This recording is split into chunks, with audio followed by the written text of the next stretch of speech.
കടന്നലാക്രമണത്തെക്കുറിച്ച് പരാതി നൽകിയിട്ടും അധികൃതർ തിരിഞ്ഞു നോക്കുന്നില്ല എന്ന ആക്ഷേപം. കോതമംഗലം കോട്ടപ്പടിയിലാണ് കഴിഞ്ഞ 2 ദിവസമായി വ്യാപകമായി കടന്നലാക്രമണം ഉണ്ടായത്.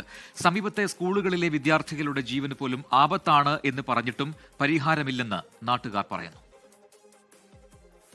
കോട്ടപ്പടി പഞ്ചായത്തിലെ മുട്ടത്തുപാറയിലാണ് കടന്നലും തേനീച്ചയും ശല്യമാകുന്നത്. കഴിഞ്ഞ ദിവസം ബൈക്ക് യാത്രക്കാരനെ ആക്രമിച്ചതോടെയാണ് വിവരം നാട്ടുകാർ ശ്രദ്ധിക്കുന്നത്.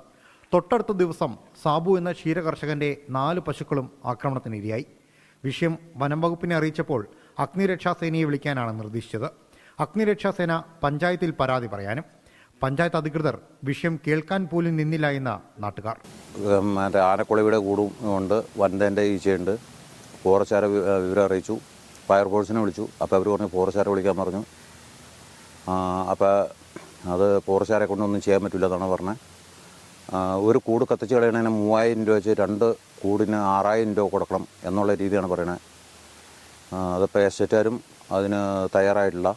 മുട്ടത്തുപാറ സ്കൂളിന് 100 മീറ്റർ മാത്രം അകലെയാണ് കടന്നലും തേനീച്ചയും ആക്രമണം നടത്തിയത്.